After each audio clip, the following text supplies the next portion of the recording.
तो वक्त हो चुका है आज की 25 महत्वपूर्ण बड़ी खबरों का। आइए जानते हैं उत्तर प्रदेश समेत देश और दुनिया की खास खबर। गोल्ड सिल्वर प्राइस के बारे में जानेंगे, मौसम अपडेट के बारे में भी जानेंगे। दोस्तों 1 जून को बंद हो जाएगा गैस कनेक्शन। आइए इसके बारे में जानते हैं कि कैसे आपको सब्सिडी मिलना भी बंद हो जाएगी। वृद्धा विधवा और दिव्यांग पेंशन आपको कब से मिलेगा, क्योंकि आपको बता दें बाराबंकी से एक बड़ी खबर सामने आ रही है। यूपी में पारा अब 48 के करीब पहुंच जाएगा। दोस्तों अनाज के भंडार पर और फ्री राशन पर सरकार की क्या बड़ी घोषणा है और मायावती ने इस पर क्या तंज कसा है, ये सब कुछ जानेंगे। इंश्योरेंस पॉलिसी के बारे में भी आपको बताने वाले हैं, तो इस वीडियो को आप अंत तक देखिएगा। दोस्तों वीडियो को लाइक जरूर करिएगा, आपसे सब्सक्राइब करने को नहीं कह रहे, वीडियो पसंद आने पर ही सब्सक्राइब करिएगा, लेकिन दोस्तों वीडियो आप जरूर लाइक करिएगा फॉर माय मोटिवेशन। तो चलिए शुरू करते हैं।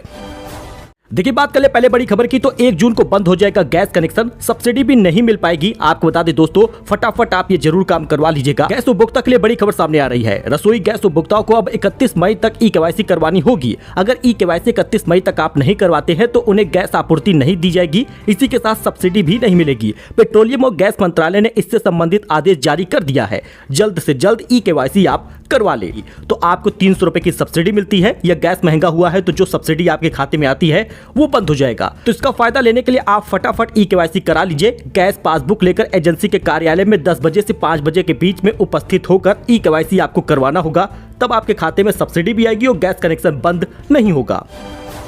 तो दोस्तों अब राशन को लेकर नई जानकारी आ रही है। जून महीने से आपको गेहूं ज्यादा मिलेगा और चावल कम मिलेगा। बाजरा अब मिलना बंद हो जाएगा राशन कार्ड धारकों को। बदायूं में मिलता था और कई जिले ऐसे हैं जहां पर बाजरा का वितरण किया जाता था, लेकिन अब नहीं होगा। अब सिर्फ आपको गेहूं और चावल मिलेगा। इससे फायदा ये होगा कि 1 यूनिट पर जो 1 किलो गेहूं था वो 3 किलो हो जाएगा। इस बार राशन की पैदावारी, गेहूं की पैदावारी भी ज्यादा हुई है। हालांकि सरकार ने इससे पहले घोषणा की थी कि 1 यूनिट पर सिर्फ 2 किलो गेहूं मिलेगा, क्योंकि गेहूं का कोटा कम था। जिले के 5.5 लाख से अधिक कार्ड धारक हैं, जिसमें 48,000 के पास अंत्योदय कार्ड धारक है। ऐसे में इन लोगों को गेहूं चावल अब ज्यादा मिलेगा, बाजरा वितरण नहीं होगा। जून महीने में इसका वितरण नहीं होगा। शासन की ओर से गेहूं और चावल ही दिया जाएगा, जिसका वितरण कार्ड धारकों में किया जाएगा। इस बार जून महीने में आपको चीनी भी दी जाएगी। वहीं प्रतापगढ़ में अमित शाह बोले यूपी के गोले पाकिस्तान में गिरेंगे। मिर्जापुर में मायावती ने कहा केंद्र सरकार अपर कास्ट ब्राह्मण समाज का उत्पीड़न कर रही है। अमित शाह ने प्रतापगढ़ में दोस्तों गुरुवार को कहा कि यूपी के गोले पाकिस्तान में भी गिरेंगे। पहले उत्तर प्रदेश में कट्टे बनाने के कारखाने चल रहे थे, अब गोला बन रहा है। अब समय आ रहा है कि उत्तर प्रदेश का गोला पाकिस्तान में गिरेगा। जी हाँ, गृह मंत्री ने कहा 4 जून के बाद 2 लड़कों की जोड़ी कहाँ जाएगी पता नहीं चलेगा। उन्होंने राहुल और अखिलेश पर तंज कसा है। लोकसभा चुनाव 2024 को लेकर बड़ा अपडेट। बिहार में अमित शाह बोले अब तक के रिजल्ट में मोदी को 310 सीट मिल रही है, 400 सीट जिताइए, मुस्लिम आरक्षण खत्म कर देंगे। दोस्तों केंद्रीय गृह मंत्री अमित शाह ने शुक्रवार को बिहार के आरा में एनडीए प्रत्याशी आर.के. सिंह के लिए जनसभा की। उन्होंने मंच से कहा कि 5 फेज के चुनाव हो गए हैं, 6ठे फेज का चुनाव आज है। आप लोग रिजल्ट जानना चाहते हैं तो आपको रिजल्ट बता दूं, मोदी जी 5वें फेज तक 310 सीटें मिल रही है, ऐसा उन्होंने बयान दिया। इसके साथ ही अमित शाह ने कहा कि देश में एनडीए गठबंधन बुरी तरह से हार रहा है। अमित शाह ने कहा कि हम बीजेपी वाले हैं, एटम बम से नहीं डरते, बहुत जल्द ही पीओके भी भारत का होगा, हम इंडी वाले जैसे डरपोक नहीं हैं। अमित शाह ने आगे कहा कि ये लोग पिछड़ा वर्ग का आरक्षण छीनकर मुसलमानों को देना चाहते हैं। मैं आपसे कहता हूं कि एनडीए को 400 सीट जिताइए, हम मुस्लिम आरक्षण खत्म कर देंगे। वहीं नड्डा बोले इंडी गठबंधन मुसलमानों को खुश करने के लिए SC, ST और OBC का आरक्षण लूटना चाहता है। बीजेपी अध्यक्ष JP नड्डा ने यूपी के कुशीनगर में शुक्रवार को यह आरोप लगाया है। घमंडिया इंडिया गठबंधन दलितों, आदिवासियों और पिछड़ों के खिलाफ है, क्योंकि वे इनका आरक्षण लूटना चाहते हैं, ऐसा उन्होंने बयान दिया है। वही खड़गे बोले बीजेपी हर जगह हार रही है तो पीएम मोदी 400 पार का नारा कैसे लगा रहे हैं। कांग्रेस अध्यक्ष मल्लिकार्जुन खड़गे ने शुक्रवार को कर्नाटक के कलबुर्गी में मीडिया से कहा कि जब बीजेपी हर जगह हार रही है तो पीएम नरेंद्र मोदी 400 से अधिक सीटें जीतने का नारा कैसे लगा रहे हैं। वही 6ठे फेज की वोटिंग से पहले सोनिया गांधी बोली दिल्ली की जनता इंडिया को वोट दे, उसे बेहतर रोजगार मिलेगा। लोकसभा चुनाव 2024 के 6वें चरण की वोटिंग से पहले गुरुवार को कांग्रेस की पूर्व अध्यक्ष सोनिया गांधी ने वीडियो मैसेज के जरिए जनता को संबोधित किया है। वही योगी बोले हमारे आगे पीछे कोई नहीं है, जो है वो जनता ही है। यूपी के महाराजगंज में सीएम योगी ने जनसभा में कहा सपा, कांग्रेस और आम आदमी पार्टी की सत्ता में भ्रष्टाचार और घोटाले को बढ़ावा मिला है। सनातन धर्म के लिए हम सत्ता को ठुकरा सकते हैं तो देश और धर्म के लिए हम सब कुछ निछावर भी कर सकते हैं। हमारे आगे पीछे कोई नहीं है, जो है वो जनता ही रही है। वही दोस्तों कल एक बड़ी घटना हुई। केदारनाथ में हेलीकॉप्टर के इमरजेंसी लैंडिंग के दौरान हवा में 8 बार लहराया, टेल उसकी जो है वो जमीन से टकरा गई थी। केदारनाथ धाम में शुक्रवार सुबह हेलीकॉप्टर की इमरजेंसी लैंडिंग कराई गई। फिलहाल इसमें जो सवार पायलट था और 6 यात्री थे वो सुरक्षित हैं। ये यात्री सिरसी हेलीपैड से केदारनाथ धाम के दर्शन के लिए जा रहे थे, तभी हेलीकॉप्टर में तकनीकी खराबी आ गई। हेलीपैड पर उतरने से पहले यह हवा में 8 बार लहराया और उसकी टेल जमीन पर टकरा गई। आप पिक्चर भी देख सकते हैं, बाल बाल बचे हैं सभी लोग। वही पीएम मोदी बोले हिमाचल सरकार ज्यादा दिन की नहीं है, कंगना को भद्दी बातें कहना देवभूमि का अपमान है। पीएम मोदी ने हिमाचल के सिरमौर और मंडी में रैली की। मोदी ने कहा कि कांग्रेस ने कंगना को जो भद्दी बातें कही है वो मंडी व हिमाचल का अपमान है। वही आजम खान पत्नी और बेटे को हाई कोर्ट से जमानत मिल गई है। आजम की 7 साल की सजा पर भी रोक लगा दी गई है। सपा नेता आजम खान और उनकी पत्नी तंजीन फातिमा और बेटे अब्दुल्ला आजम को हाई कोर्ट से जमानत मिल गई है। बेटे के फर्जी प्रमाण पत्र मामले में हाई कोर्ट ने यह फैसला सुनाया है। बेटे अब्दुल्ला को 2 बर्थ सर्टिफिकेट मामले में 7 महीने पहले 18 अक्टूबर 2023 को रामपुर की स्पेशल MP MLA कोर्ट ने आजम खान, तंजीन फातिमा और अब्दुल्ला को 7 साल की सजा सुनाई थी। हालांकि आजम और उनके बेटे को अन्य केस में जेल में ही रहना होगा, सिर्फ तंजीन बाहर आएंगी। वही BCCI ने किसी भी ऑस्ट्रेलियन कोच को ऑफर नहीं किया है। जय शाह ने खबर का खंडन किया है। BCCI सचिव जय शाह ने कहा कि बोर्ड ने टीम इंडिया के हेड कोच के पद के लिए किसी भी पूर्व ऑस्ट्रेलियाई क्रिकेटर से संपर्क नहीं किया। ऑस्ट्रेलिया के पूर्व कोच जस्टिन लैंगर और पूर्व वर्ल्ड कप चैंपियन कप्तान रिकी पॉन्टिंग ने दावा किया कि BCCI ने उन्हें टीम इंडिया के कोच कप्तान बनाने का ऑफर दिया है। टीम इंडिया के मौजूदा कोच राहुल द्रविड़ का कार्यकाल T20 वर्ल्ड कप के बाद खत्म हो रहा है। वही मायावती बोली केंद्र सरकार ब्राह्मणों का उत्पीड़न कर रही है। मायावती ने मिर्जापुर की रैली में कहा कि केंद्र की भाजपा सरकार अपर कास्ट ब्राह्मण समाज का उत्पीड़न कर रही है। भाजपा केवल वोटों की राजनीति के लिए उनसे मतलब रखती है। वही अजय राय बोले 25 तारीख को आंधी आएगी जो 1 जून को सुनामी का रूप ले लेगी। जी हां, वाराणसी में कांग्रेस अध्यक्ष अजय राय ने कहा कि हर चरण में इंडिया गठबंधन बढ़त बना रही है। ये आंधी है जो 7वें चरण में तूफान और सुनामी का रूप ले लेगी। जो लोग ये सोच रहे हैं कि रोज रोज वाराणसी आकर माहौल बदल देंगे, यहाँ के लोगों को खरीद लेंगे, उनको यह भारी पड़ने वाला है। 25 तारीख को आंधी आएगी जो 1 जून को तूफान और सुनामी का रूप ले लेगी, ऐसा अजय राय ने कहा है। तो दोस्तों 2 दिन बाद अस्पताल से डिस्चार्ज हो गए हैं शाहरुख खान। पत्नी गौरी और बच्चों के साथ चार्टर्ड प्लेन से मुंबई पहुंचे। IPL मैच के दौरान बिगड़ी थी इनकी तबीयत। 21 मई को IPL मैच के दौरान तबीयत इनकी बिगड़ गई थी। अहमदाबाद के KD अस्पताल में भर्ती करवाया गया था। करीब 2 दिन तक चले इलाज के बाद शाहरुख खान को अस्पताल से छुट्टी मिल चुकी है। शाहरुख खान चार्टर्ड प्लेन से मुंबई पहुंच चुके हैं। उन्हें पत्नी गौरी खान और मैनेजर पूजा के साथ मुंबई के कालीना एयरपोर्ट पर स्पॉट किया गया है।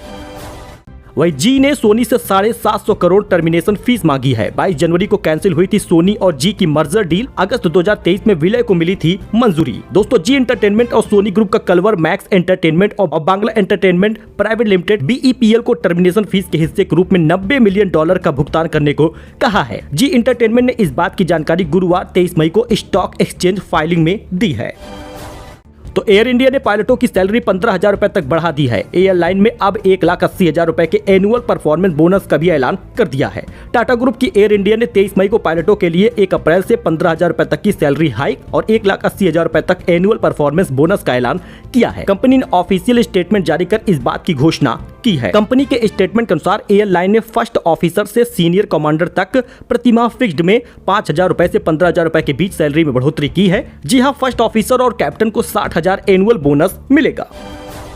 तो वोटिंग से पहले सुल्तानपुर में बदल गया समीकरण। मेनका के लिए चुनौती बढ़ी तो वरुण गांधी भी मैदान में आ गए हैं। दोस्तों उत्तर प्रदेश की सुल्तानपुर लोकसभा सीट पर प्रचार थम चुका है और शनिवार को जनता अपना सांसद चुनने के लिए मतदान करेगी। हालांकि पूर्व विधायक सोनू सिंह की सपा में वापसी होने से सियासी समीकरण की नई करवटें लेता दिख रहा है। सोनू पिछला लोकसभा चुनाव बसपा के सिंबल पर मेनका गांधी के खिलाफ लड़े थे, जिसमें उन्हें 14,000 वोटों से हार मिली थी। राजनीतिक जानकार भी अभी इसका आकलन करने में जुटे हैं कि क्या सोनू की सपा में वापसी से मेनका के चुनाव पर कोई असर पड़ेगा या नहीं। वही अखिलेश यादव ने कहा जो नाराज थे वो भी साथ आ गए हैं। राजा भैया के लोगों को प्रतापगढ़ में इशारों में थैंक यू बोला है। दोस्तों अखिलेश यादव प्रतापगढ़ में सपा प्रत्याशी MC सिंह पटेल के लिए जनसभा कर रहे थे। मंच में जनसत्ता दिल जिंदाबाद का नारा लगा। राजा भैया की पार्टी का झंडा और टोपी देखकर इशारों में थैंक यू भी बोल दिया। समाजवादी पार्टी को राजा भैया की पार्टी जनसत्ता दल का समर्थन मिलने से जहां भाजपा की मुश्किलें बढ़ गई हैं, वही सपा प्रमुख अखिलेश यादव गदगद हो गए हैं। पीएम मोदी ने अरविंद केजरीवाल को कहा अनुभवी चोर, बताया दिल्ली सीएम के घर क्यों नहीं मिले नोटों के पहाड़। अरविंद केजरीवाल को लेकर पीएम मोदी ने कहा ऐसा है कि वह सरकार के अफसर रह चुके हैं, उनको मालूम है कि सरकार कैसे काम करती है, वह तो खुद को बचाने के लिए घेराबंदी कर ही लेंगे। इंडिया टीवी को दिए एक इंटरव्यू के दौरान जब उनसे पूछा गया कि केजरीवाल का कहना है कि बाकी जगहों पर नोटों की गड्डी मिलती है, मेरे यहाँ पर एक चवन्नी नहीं मिली, पीएम मोदी ने इसका जवाब देते हुए कहा कि ऐसा है कि वह सरकार के अफसर रह चुके हैं, उनको मालूम है कि सरकार कैसे काम करती है, वह तो खुद को बचाने के लिए घेराबंदी कर ही लेंगे। पीएम मोदी ने कहा जो अनुभवी चोर होता है उसको बड़ी सुविधा होती है, जो सरकार में रहा हुआ अफसर होगा उसको मालूम होगा कि ईडी और सीबीआई कैसे काम करती है, इसलिए वो बचने की व्यवस्था पहले से ही करके रख लेते हैं।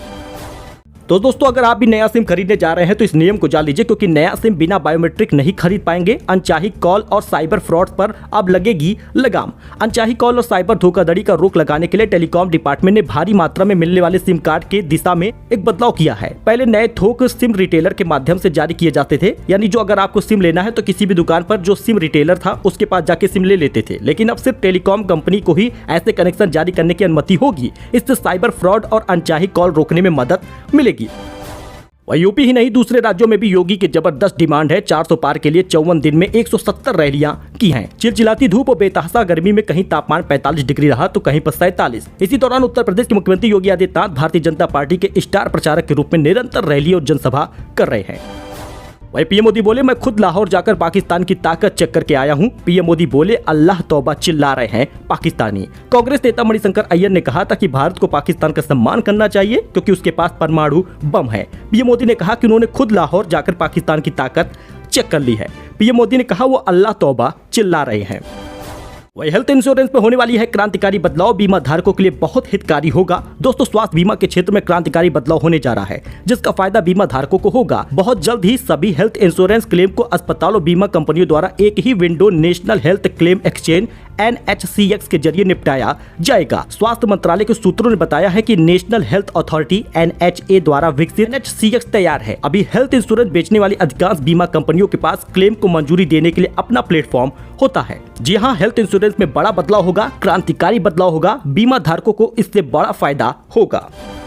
वही मायावती बोली मुफ्त राशन से नहीं हर हाथ को काम देने से दूर होगी गरीबी। दोस्तों बसपा सुप्रीमो और पूर्व मुख्यमंत्री मायावती ने बृहस्पतिवार को चुनावी समय में भाजपा और कांग्रेस पर निशाना साधा। उन्होंने कहा कि मुफ्त राशन से नहीं हर हाथ को काम देने से गरीबी की समस्या दूर होगी, यह काम बसपा करेगी। वही सरकार ने भरे अनाज के भंडार फ्री राशन स्कीम पर नहीं आएगा संकट।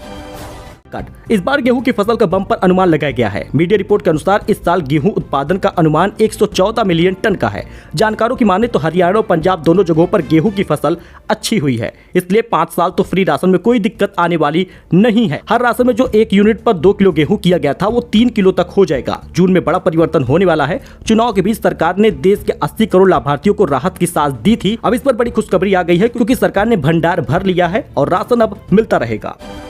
वायु वेदर के बारे में जान लेते हैं। यूपी में पारा 48 के करीब पहुंच गया है। मथुरा और आगरा में बरस रही है आग। आपको बता दें हीट वेव का रेड अलर्ट जारी हुआ है। उत्तर प्रदेश में इन दिनों आसमान से सूरज आग उगल रहा है। लोग गर्मी से बेहाल हैं। ध्यान देने वाली बात यह है कि पिछले 5 सालों का रिकॉर्ड भीषण गर्मी ने तोड़ दिया है। इन दिनों हाल ऐसा है कि कई जिलों में 48 डिग्री तक तापमान पहुंच गया है। हीट वेव का कहर है। ये पिछले कई दिनों से प्रदेश के कई जिलों में हीट वेव का रेड अलर्ट जारी हुआ है। तापमान सामान्य से लगातार अधिक रह रहा है। फिलहाल आपको बता दें कई जगहों पर अधिकतम तापमान भी है। दोस्तों यूपी में कई जगहों पर अधिकतम तापमान 48 के करीब पहुंच गया है। बाराबंकी, हरदोई, कानपुर शहर, कानपुर देहात, लखीमपुर खीरी, गोरखपुर, वाराणसी, बलिया, चुर्क, बहराइच और प्रयागराज में तापमान 46 और 48 के करीब है। फिलहाल न्यूनतम तापमान भी कई जगहों पर है, जैसे फतेहपुर, बांदा, सुल्तानपुर, फैजाबाद। यहाँ पे थोड़ा मौसम ठंडा रह रहा है। आंधी तूफान और बारिश का फिलहाल अलर्ट है। कहाँ पर ये आप देख लीजिए। देखिए 3 दिनों तक इन जिलों में आंधी तूफान बारिश का अलर्ट जारी हुआ है, जिसमें आप अपने जिले का नाम देख सकते हैं। वैसे कमेंट भी करिएगा आप किस जिले से हैं, कहां से इस वीडियो को देख रहे हैं।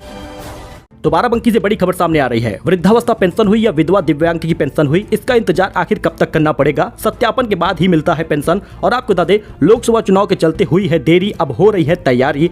ग्रामीण अंचलों में सचिव तो शहरी क्षेत्र में लेखपाल करेंगे जांच। वृद्धा, विधवा और दिव्यांग के 1,97,000 पेंशनधारी है बाराबंकी में। वैसे तो अब हर जिले में इसका सत्यापन शुरू हो जाएगा। पेंशन योजना के लाभार्थियों में नए वित्त वर्ष के शुरुआती 3 महीने में होने वाला सत्यापन अब शुरू होने जा रहा है। सत्यापन के बाद जांच में अपात्र और मृतकों के नाम को हटाने के बाद ही पेंशन भेजी जाएगी। मतलब ऐसा हर दूसरे तीसरे महीने में होता है। आपको बता दें कि साल भर में कुल 12,000 रुपए पेंशन मिलती है। वृद्धा विधवा दिव्यांग पेंशन योजना में करीब 1,97,000 पेंशन धारी है बाराबंकी में। अब इसका सत्यापन भी होगा, नए लोगों को जोड़ा भी जाएगा। 20 मई को मतदान हो चुका है बाराबंकी में। अब सभी अफसरों को छुटकारा भी मिल गया है चुनाव से। अब इस पर कार्य शुरू होगा। देखिए, एक्सपर्ट का मानना है कि पेंशन धारियों को जो 3 महीने की पेंशन है वो जून और जुलाई के बीच में मिल सकती है। वहीं पर एक्सपर्ट ये भी कह रहे हैं कि 10 जून के बाद कभी भी खाते में पैसा आ सकता है। चुनावी खुशी में एक वर्ष में मिलते हैं 12,000 रुपए की धनराशि। आपको बता दें दोस्तों, अब पेंशन का बढ़ा हुआ रकम भी मिलेगा। दिव्यांगों को कुल 4500 रुपए इस बार मिलने वाला है। वृद्धावस्था पेंशन, निराश्रित पेंशन भी बढ़कर मिलेगी।